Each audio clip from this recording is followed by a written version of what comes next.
السلام علیکم ورحمت الله وبرکاته. بسم الله الرحمن الرحیم. ملګرو، د رسول الله صلی الله علیه وسلم د ولادت د واقعې دویمه برخه درته بیانوو. اوله برخه کې چونکې په پای کې موږ دا ویلي ولو چې په دغه شپه چې کله رسول الله صلی الله علیه وسلم پیدا سو، د کسرا په محل کې زلزله وسوه.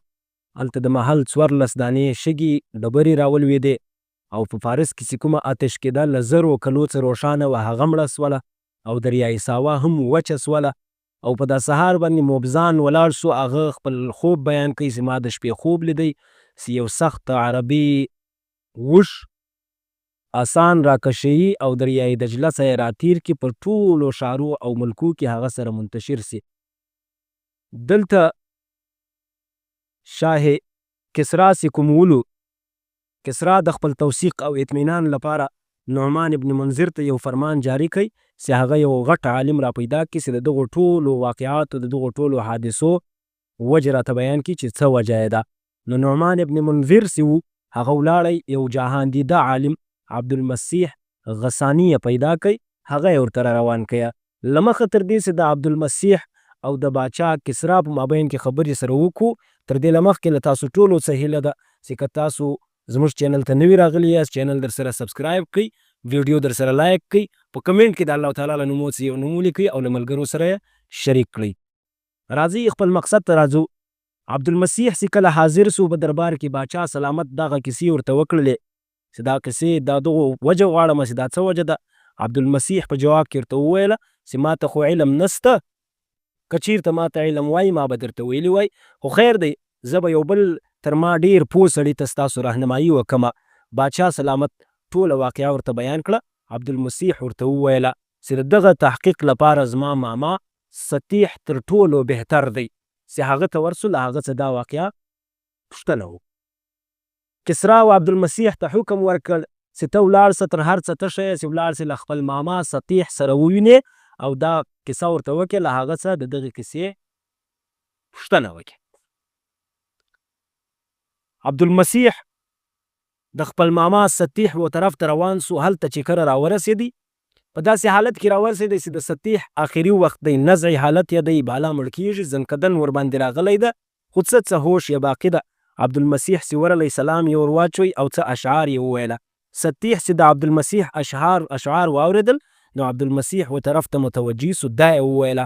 او له عبدالمسیح پر تیز وش باندې سپور د سطیح و طرف ته راغلی، حالانکه سطیح د مرګ ډیر نږدې ده.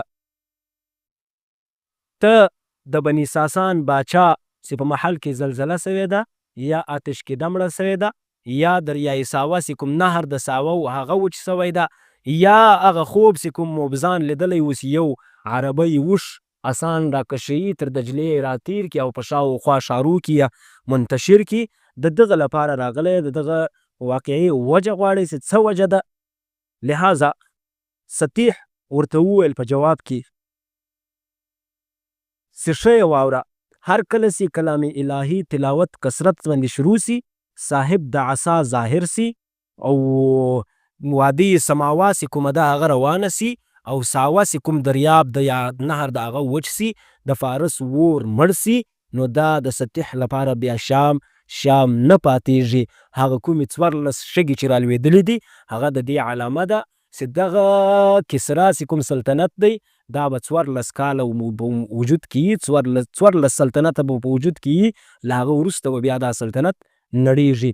خو خیر عبدالمسیح رالی، دا تعبیر یې ورته راورسوی ایوان ته، کسرا ته یې دا راورسوی.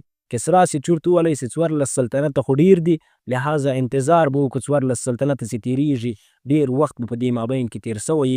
خو ده دا فکر نه ولو، په 4 کاله کې دننه هغه ټول چې کوم د سلطنتونو ټول ختم سلو، 4 سلطنت پاتې سو. هغه 4 سلطنت بیا د حضرت عثمان غني رضی الله عنه په زمانه خلافت کې ختم سلو. دا واقعه حافظ ابن سید الناس رحمه الله همدغه واقعه په عیون الاثر کې په خپل اوږده طویل سند سره ذکر کړې ده. همدا واقعه دغه روایت په تاریخ ابن جریر طبري کې په دغه سند سره مذکور ده. همدا واقعه په دغه سند سره په ابن سکن کې هم موجود ده. په دغه سند سره روایت را نقل کړی ده. په دغه شپه باندې یو بل عجیبه وسوه کله چې رسول الله صلی الله علیه وسلم دنیا ته سترګې خلاصې کړې. یعقوب ابن سفیان په حسن اسناد سره له حضرت عایشې صدیقې رضی الله عنها څخه روایت را نقل کوي چې یو یهودي په مکه مکرمه کې د تجارت لپاره دلته اوسېدی چې په کومه شپه باندې رسول الله صلی الله علیه وسلم پیدا سو. نو په مجلس کې یې له قریشو څخه دا پوښتنه وکړه چې آیا په نن شپه باندې یو هلک پیدا سوی؟ قریش ورته وویل چې موږ نه یو خبر. یهودي ورته وویل چې تاسو ولاړ سئ څه تحقیق وکړئ چې نن شپه یو هلک پیدا سوی او که نه ده پیدا سوی. دوی چې کله تحقیق کوي یهودي دا خبره تر تحقیق مخکې ورته وکړله چې په نن شپه باندې د دغه امت نبي پیدا سوی ده چې د هغه د دواړو وژو په مابین کې به مهر د نبوت علامت هم وي. هغه به تر 2 شپو پورې شیدې نه څښي. لهذا یو په دغه حالت کې یو پیری رالی د ده پر خوله باندې یې ګوته ورکښېښوله. خلک فورا له دغه مجلسه ولاړ سو او تحقیق یې شروع کړه. له تحقیق وروسته دا معلومه سو چې د عبدالله ابن عبدالمطلب په کور کې زوی پیدا سوی ده. یهودي دا خبره وکړل چې ما هم بوزي او راښکاره یې کوي. یهودي چې کله د دواړو ملا وژو تر مابین وکتل دلته علامت د نبوت یې پیدا کوي نو بېهوشه سو. بیرته راپورته سو چې کله په هوش کې رالی نو یې دا وویل چې نبوت له بني اسرائیل څخه ولاړی بنو اسماعیل ته. ای قریشو دا مولود به پر تاسو باندې داسې حمله کوي چې د هغه خبر به له مشرقه مغرب ته او منتشر کیږي. دغه روایت په سند حسن سره حافظ عسقلانی رحمه الله هم را نقل کړی ده. وګورئ سیرت المصطفی صلی الله علیه وسلم جلد اول له صفحه نمبر 56 نیولې بیا تر 1 شپېته پورې په دغو صفحو کې دا واقعه ټوله مذکوره ده. تر بلې ویډیو لپاره راکئ ماته اجازت. د خدای په امان. له ټولو ملګرو څخه هیله ده چې په کمنټ کې د الله تعالی له نومو څخه یو نوم خامخا ولیکي.